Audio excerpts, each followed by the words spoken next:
Saltburn, ou plutôt Saltburn. Quand j'ai vu ce truc pop dans mon feed Prime Vidéo, je me disais que ça devait être encore une énième romance esthétique TikTok à 2 balles, vu que le casting est composé des cavaliers de l'apocalypse de la goonerie pour ados, et qui est Jacob Elordi, dont les derniers buzz se résument à... Et également Barry Keoghan, qui est Monsieur j'ai trompé Sabrina Carpenter 5 fois. Comment t'as pu faire ça? T'es malade ou quoi? C'est pour ça qu'en lançant le film, je m'attendais à tout sauf l'horreur monumentale à laquelle j'ai assisté. Écoutez, je n'ai jamais vu un film à la fois autant gênant, malsain, immoral et dégueulasse de toute ma vie. Genre les 4 en même temps. En fait, il y avait tellement de scènes dingues que des fois mon visage se tordait d'effroi tout seul contre ma volonté. Genre je ne pouvais pas l'en empêcher. Et en plus, comme si c'était pas assez, la fin du film te fait un plot twist scénaristique qui te retourne le cerveau. Mais genre après l'avoir vu, j'ai regardé dans le vide pendant 20 minutes. Ah du coup on va le regarder Le film commence par le protagoniste, Oliver Quick, incarné par Monsieur je trompe Sabrina Carpenter, sa fils de pute de merde, qui a été tout fraîchement admis à la Oxford University. Ouh, il a pas de buzz, personne ne cala, même les profs, il est grave seul et le seul mec qui accepte de lui adresser la parole a une tête à avoir des germes à Little Pony sous son lit. Contrairement bien sûr à Felix Catton, le mec le plus populaire de l'université. 1m90, mâchoire parfaite, le cortisol a toutes les raclées à ses pieds. Dès la première fois où il pose le regard sur lui, Oliver est fasciné par Felix et va l'observer par la fenêtre, de manière creepy, dans le noir.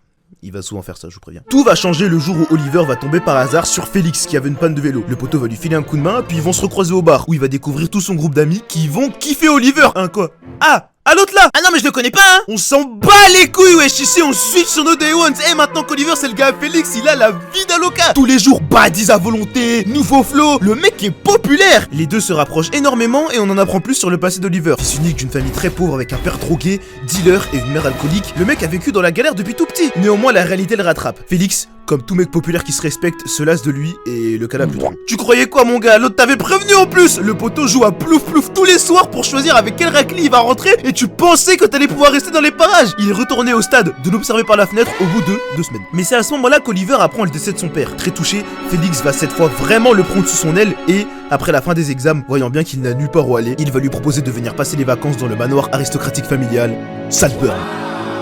Et là, on va faire une petite pause. Parce qu'en fait, c'est à partir de ce moment précis que la vidéo commence vraiment en fait. Alors déjà, petite liste d'avertissements pour toutes les personnes sensibles au cas où. Voilà. Ok? On est bon? C'est vous qui avez décidé de rester, Félix, c'est un gosse de riche, mais c'est pas n'importe quel gosse de riche en fait. Le mec vit dans le luxe. Armée de majordome, jardin labyrinthe, statue, des hectares de suite royale, un lit de place. Le mec facilement impressionnable. On y fait la rencontre de ses parents. Sa sœur, des gars, une amie de sa mère qui s'héberge, et Farley, le coussin de Félix et fils adoptif de la famille, qui était déjà à l'union avec lui et le déteste de ouf. On comprend que sa famille c'est un peu ce que j'appelle des BDM, bandeurs de misère, et c'est pour ça qu'ils ont très vite de l'affection pour Oli, en raison de son histoire, et l'acceptent comme un membre de la famille. À partir de là, ils font plein de super trucs de riches, je présume, comme du tennis, devoir dîner en costard manchette ou jouer dans les prix tout nus. Pendant ce temps, l'obsession d'Oliver pour Félix ne cesse de grandir, mais bon, jusque-là, rien de la méchant, je rigole. Il le surprend en train de se pignouf dans la baignoire. Ah, je vous ai prévenu, Et après qu'il ait fini, il allait dans la salle de bain en scred pour lécher tous les restes qu'il a laissés. Je vais péter un câble, on n'est même pas à la moitié du film. Et puis la scène elle est longue quoi, le mec siffle tout, il frotte son visage dessus et tout, vas-y. Le lendemain, Oliver tape un peu la discute avec la daronne. On apprend que sa fameuse amie a été jartée le matin même pour avoir abusé de leur hospitalité. C'était une meuf avec plein de galères qu'ils avaient prises en pitié à la base. Quand je vous dis que ces types bandent sur la zermie, c'est dingue Mais elle commençait vraiment à étirer le truc pour pouvoir continuer de profiter du manoir. Après qui peut lui en vouloir. Et Oliver c'est un petit vicieux il en profite, l'enfonce et lui fait la remarque que même toutes ces histoires de galères qu'elle racontait pour rester au manoir, ça se trouve elle les avait inventées. Et il avait pas tort en plus. Bref, la mère kiffe le move et se prend encore plus d'affection pour Oliver. Et avec ça, Oliver va grave prendre la confiance, il part en couille. Le soir même il va faire des trucs grave freakés avec la sœur de Félix dans le jardin pendant la nuit. Malheureusement l'autre les a rodés avec le poucave à son frère. Il est énervé, dit que ça brise leur amitié. Alors Oliver ment et dit que c'est elle qui l'a forcé. Bref, Félix marche et la nuit suivante la Gaule attend à nouveau dehors, mais cette fois, il vient pas. Et en plus il se fait cramer à être un gros trouillard, sale bâtard. D'abord Sabrina Carpenter, maintenant elle. Pendant que certains se noient, d'autres meurent de soif. Mais bref, ça continue La madré kiffe tellement Oliver qu'elle propose de lui organiser une fiesta dans le manoir rien que pour lui. La totale, avec 200 invités, etc. Farley prend grave le seum. Il tente de faire le miskin auprès de Félix et de gratter des trucs pour sa famille, mais il s'en bat les couilles. Et en plus, Oliver a tout écouté. Il tente de le faire chanter avec ça le soir même. Mais Farley le counter en lui faisant chanter un karaoké qui... Rodave. Là alors on pourrait se dire que Oliver a compris la leçon, qu'il a trop pris ses aises, qu'il devrait slow down, se mêler de son cul et juste profiter de son château de Kratreknap. Non, ok d'accord très bien. Le soir même, pour s'assurer qu'il ne le mette plus dans la dé comme ça, Oliver monte dans la chambre de Farley, il se glisse dans son lit et il le BR. Et puis en plus la scène elle est longue quoi. Et en plus Farley il kiffe de dingue. Carrément il promet qu'il va plus jamais l'embêter. Et là devant le film je tape cette émote. Parce que je commence à très bien voir vers où ça va aller. Ça me saoule d'avance. Mais la vérité c'est que même en fait là je savais pas. Le lendemain, on apprend que Farley a tenté de voler de la vaisselle de valeur à la famille pour la revendre.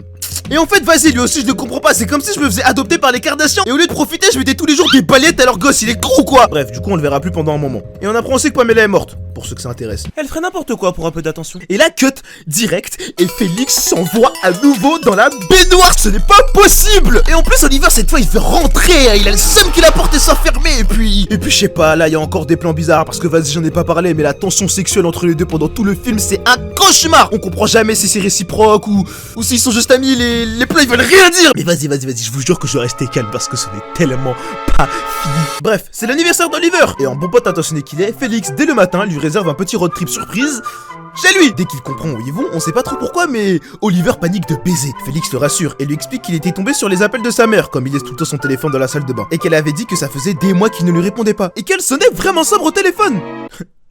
Vous la sentez la merde là ou pas? Oliver supplie Félix de faire de lui tomber. Prom d'aigle, le mec c'est vraiment un bon. Il lui dit que c'est sa famille, qu'il ne peut pas la laisser comme ça quoi qu'il lui ait fait, et qu'il est là pour le soutenir dans cette épreuve. Ils arrivent devant chez lui et sa maison elle est bien belle hein, pour un mec qui a grandi dans la Serbie. Oliver tente le tout pour le tout et supplie Félix de l'attendre dans la voiture, c'est à quoi il lui répond: on est là-dedans ensemble mon frère. Le mec est tellement un bon avec lui les gars, waouh. Il se fait accueillir par une mère d'Oliver qui les salue super joyeusement et a l'air en parfaite santé. Félix commence à sentir qu'il y a une embrouille et là elle leur propose de rentrer et que son père va bientôt les rejoindre, que là il est en train de s'occuper du jardin.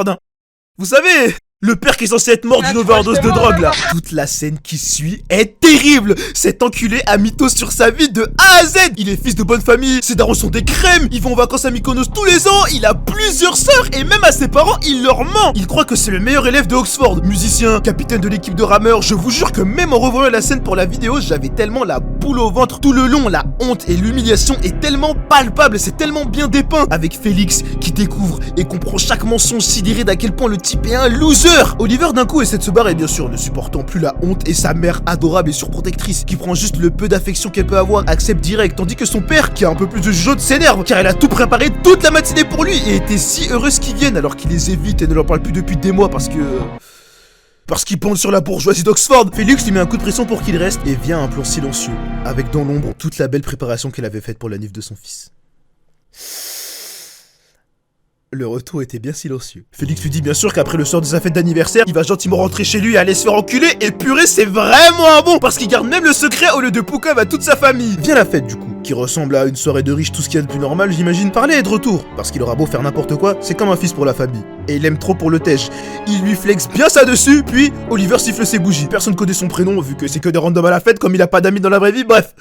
Soirée de merde. Félix veut pas le cas là, il est bien dans le bed et tout ça sonne comme la fin de son été idyllique à Sunburn. Et franchement, c'est mérité ma gueule, quel bandeur de street. Je n'ai jamais vu quelqu'un mentir comme ça depuis Alan Food Challenge Prime. À la fin de la soirée, il suit Félix dans le labyrinthe du jardin. Il espionne en train de mougou pour changer, puis s'ensuit la scène la plus homo-érotique que j'ai vue de ma vie, où il le supplie une ultime fois de ne pas couper son abonnement à Didiland. Mais ça marche pas. Alors Oliver va se coucher. Et ce film de merde aurait pu s'arrêter là. Il aurait déjà été 100 fois plus dérangeant, malsain et dégueu que tout ce que je n'ai jamais regardé, vu que pour l'instant, le film se résume juste à Félix qui se jolagrine ou qui espionne des gens en train de se jolagrine. Mais les événements qui vont suivre vont l'amener à un tout autre niveau. C'est le lendemain et Félix est mort, voilà. Personne ne sait pourquoi. Ils ont retrouvé son corps au milieu du labyrinthe. Bien sûr, c'est une douleur horrible pour toute la famille. Ils mangent et ils essaient de pas trop y penser. Le majordome galère à fermer les rideaux pendant que la police s'affaire à faire passer son corps en brancard par la fenêtre. Ah. Et c'est là alors que Farley se redresse et dit: pourquoi il est encore là lui? Et c'est vrai. Pourquoi est-ce que cet enculé d'Oliver est encore là? SVP, qui le connaît? Mais jusqu'où va-t-il aller dans son manque de rechma? C'est dingue. Who's that? Malheureusement, il est bien décidé à rester. Et Farley t'a fait de la coke pendant la fête. Et Oliver le sait. Il le poucave et cette fois c'est la goutte de trop. Il est banni à vie de Sunburn. Et pour de vrai cette fois. La famille fait donc l'enterrement de Félix. Et c'est là mes amis que vient le pire moment de tout le film. La scène la plus sombre, la plus malsaine, la plus répugnante que je n'ai vue de toute ma vie. La scène qui, devant ma télé, a déformé mon visage dans une grimace de dégoût et de terreur que je ne me serais jamais pensé capable de faire. Oliver se recueille sur la tombe de Félix, en larmes, à genoux. Il se déshabille, et puis il mougou la terre mouillée dans laquelle est enterré Félix. Il baise creuse la tombe dans laquelle le mec est mort il y a même pas 24 heures. Et puis c'est long quoi, il y a aucun cut, il y a même pas de musique, juste le bruit. Ça a été un enfer à regarder. Putain enculé, tu m'étonnes que t'aies quitté Sabrina Carpenter. Non mais ça a été si dur de regarder mes darons droit dans les yeux le lendemain matin après avoir maté un truc pareil dans leur salon. Et puis il veut toujours pas partir quoi, le mec veut rester dans le manoir. Et à part la mère qui est bien sûr bouleversée par le décès de son fils et veut absolument le garder parce qu'il lui rappelle, les autres ils sont pas cons. Même le majordome il en peut plus de sa gueule. Mais il reste. Et puis la sœur de Félix, ne pouvant supporter de l'avoir perdu, s'en va aussi. Et God damn it, Jésus, Seigneur, Marie, Joseph, le mec est toujours là. Et là, on en arrive à un point où le daron supplie Oliver de partir, il n'en peut plus et le mec ne veut pas quoi. Il ne veut pas les laisser faire leur deuil. Le mec veut continuer de profiter du room service et du lit king size. Mais soudainement, le daron propose de le payer. Et là... Alors là, ce fils de pute se casse direct, j'hallucine franchement. C'est le pire personnage de fiction que j'ai vu depuis L'Homme Poisson dans The Boys. Non mais quel enculé. Avec tout cet argent, Oliver refait sa vie, loin de tout. D'Oxford, de sa famille. Et Saltburn ne tarde pas à résonner bientôt plus que comme un lointain souvenir. Mais le film n'est toujours pas fini. Ah non. Le père Saltburn meurt également quelques années plus tard. En même temps, compliqué de tenir quand t'es vu et que tes deux enfants sont morts. La pauvre mère essaie quand même de continuer à vivre sa vie malgré tout. Et devinez qui elle croise? Oliver. Bien sûr, la pauvre pépette est tellement bouleversée et elle le supplie quasiment de retourner vivre à Saltburn. Et on pourrait se dire... En vrai, happy ending. Malgré toutes les tragédies, les galères, les scènes sexuelles dégueulasses et légalement discutables, les deux vont enfin pouvoir finir leur jour ensemble tranquillement. Sauf que... elle tombe malade. Terriblement malade. Et bon, je pense que vous avez compris, mais... le petit Oliver, là...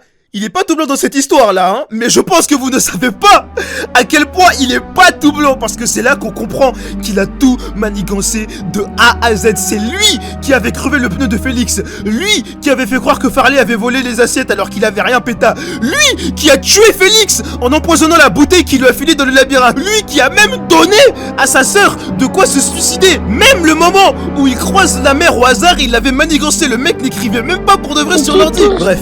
Il tue la mère en enlevant son truc respiratoire, évidemment, après qu'elle l'ait mis sur l'héritage. Et le film se finit sur Oliver, proprio du manoir, en train de danser dedans, à poil. Mais genre, on voit tout. Et la scène, elle dure 3 minutes.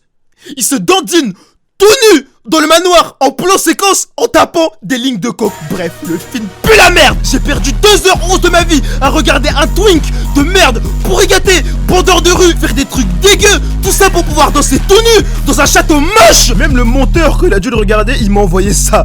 Sans déconner, si vous avez vu des films plus dérangeants que celui-là, n'hésitez pas à me le partager en commentaire parce que j'en serais vraiment étonné. Et je ferai peut-être une vidéo dessus. Enfin bref, allez, salut. Je vais DM Sabrina Carpenter.